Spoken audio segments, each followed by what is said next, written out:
right, start off by giving everyone my name. I'm Major Anthony Thuman. Spelling on my last name is Thuman.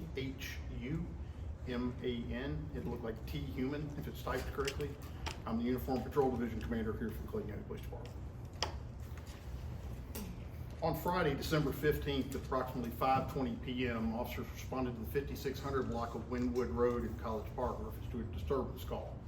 Upon arriving and investigating, they found out that there had been an actual physical altercation as well as some damage to property that exceeded an amount, making it a felony. Officers were able to develop information on the suspects, and the suspects had left the scene and gone to a different location. The victim was able to provide a video and was able to provide a tag number for the suspect's vehicle. Shortly thereafter, the officers located the suspect vehicle concealed behind a house on a nearby street. As officers went over and verified the vehicle, everything from the damage to the tag number, things of that nature, the male subject came from around the corner of the house, at which time the officer engaged with the male subject in conversation. The male subject claimed not to live there and gave some conflicting information. Officer went back around to speak to his fellow officers that were on the scene up front, which time there was a female in the front yard they were speaking to as well. The male from the back then turned around and came to the front and interjected himself in that conversation as well. The male would refuse to identify himself or provide any information, but kept going to the front door, at which time on the video that has been released, you can see and hear where the code is being punched repeatedly trying to get in the door to no avail. The male claims he does not live there, but again will not give any information. The officers told the male not to step inside. If he stepped inside, he would be arrested. He made a movement to go inside the house, at which time my officer grabbed him. He was taken to the ground and he was placed in handcuffs. On the way to the ground, the male struck the side of the door, at which time on the video you can see that he sustained a slight injury to his right temple area. The male and female were detained based on some further investigation and were subsequently released pending some further investigation based on our criminal investigation division. Are there any questions? Can you talk more about what that conflicting information was? Were they saying that they knew the person there? Were they saying that they just wanted the neighborhood? Are you able to tell us any of that information at all? I'll go into a little bit of it here so everybody knows. I don't want to go into a whole lot because both these cases are still actively being investigated, but there was some information about whether or not he actually resided at the home. It was, no, I don't, yes, I do, yet he knew the dog well enough in the backyard to tell the dog to sit down, and the dog complied. He came around punching information in and saying, no, I don't live here. I live in Dunwoody. He kept punching in the information. He would not give anything other than, like I said, the conflicting information there. And just to be clear, they were questioned because they matched information that was given by someone else in the neighborhood in reference to another incident? That is correct. The incident did not occur on the property where you see the video. It occurred at a different property. Okay. The car matched the information. The car was captured on video and was verified via the tag number, via some paint transfer on the vehicle, the description of the vehicle, and things of that nature. The owner of the home where the ring camera video is, he explained to me that the people in the video were guests at his home. Has that information come up at all in your investigation? That is not. But again, our criminal investigation is conducting that investigation. Okay, I'm here to speak to you today as the Uniform Patrol Division Commander because the people you see on the video are the Uniform Patrol Division. In that video, sir, one of the officers makes note several times that he is going to try and arrest this person for obstruction charges.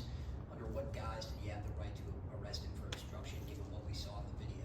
A couple of different things here. When the male subject comes around the house, and which time you see on the video, on a couple of the videos, because keep in mind there's only a snippet of one video that has been out.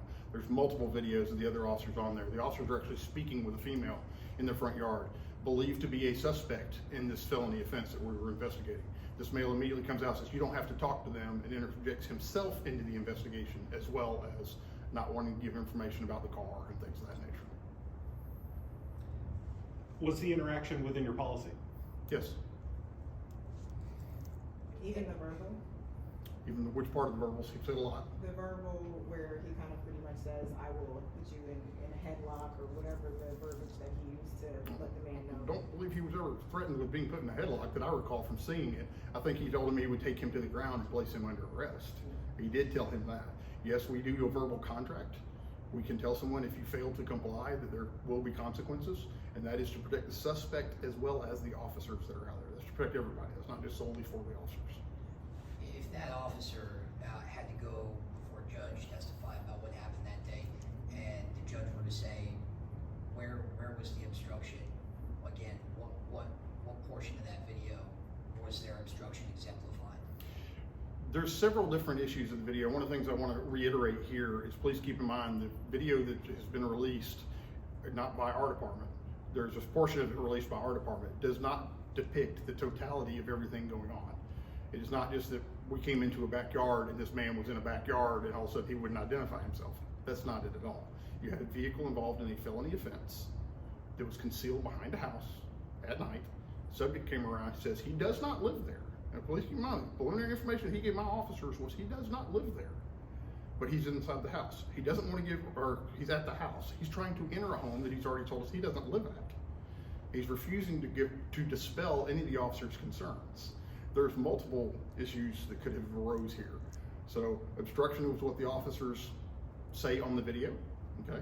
And there is an element of obstruction in accordance with what the code section says.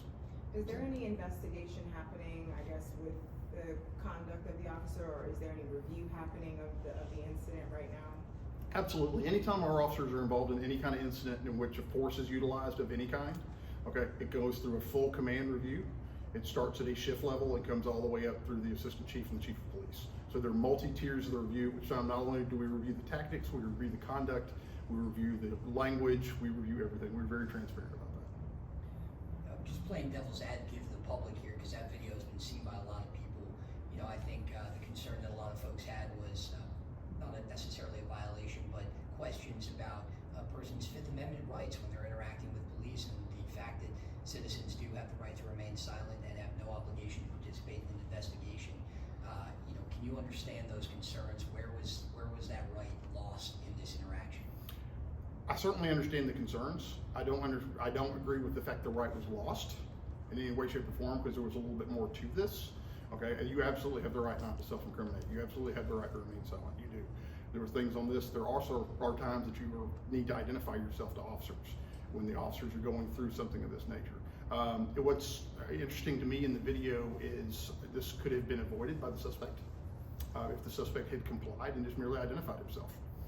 There was conversation that is later on in the video with his in the back of the car. The officer fully explains why he's there, what he's doing, things like that. The suspect still refuses to identify himself. So it could have been. I understand the concerns. I've read the comments that are on Facebook. I've seen what people are saying. Okay, but I also understand the suspect's actions dictate the actions of the police officer. Was it true that he lived in Dunwoody? We've received conflicting information about that. That's one of the things that the other reporter asked me about here. We have received conflicting information as to where he actually resides. But again, that's stuff that our criminal investigation division is following up on. And again, the man's not facing any charges as of right now. He is not charged with anything currently, no sir. And the female? Don't know. And the female also not facing Not any right now. Like I said, they have not been charged with anything formally. Have there been arrests made in the original case of the place that got broken into in the car and all that? I don't really want to speak on that because that's outside my purview. Okay, I said with criminal investigations following up, I'm sure that our PIOs will release a final statement if there are charges brought forth and what those are. So you were saying there could be charges at a later time for these two people? I'm saying there could be, yes. All right. Thank y'all very much. Okay, My other question was, why did you all feel like you needed to come out and kind of speak to these allegations? Because obviously videos like this do make their way on social media pretty frequently in today's era. Why did you feel like you needed to defend yourselves, I guess? I thank you for asking that question. I tell you, it's not coming out with us trying to defend ourselves or us trying to defend our officers' actions. What is important for us is for the Clayton County Police Department to be transparent in what we do, to show that we have nothing to hide. The actions of the police officers are what the actions of the police officers are, whether they are good, whether they are in compliance with policy, or if there's some deviation. If there's deviation, we handle it. But we want to show everyone we are absolutely transparent. There is nothing that we do that was not open to questioning. When the video came out from the other group that highlighted and there were some accusations in, we wanted to ensure that was answered. Thank you very much. Thank you. Thank you, sir.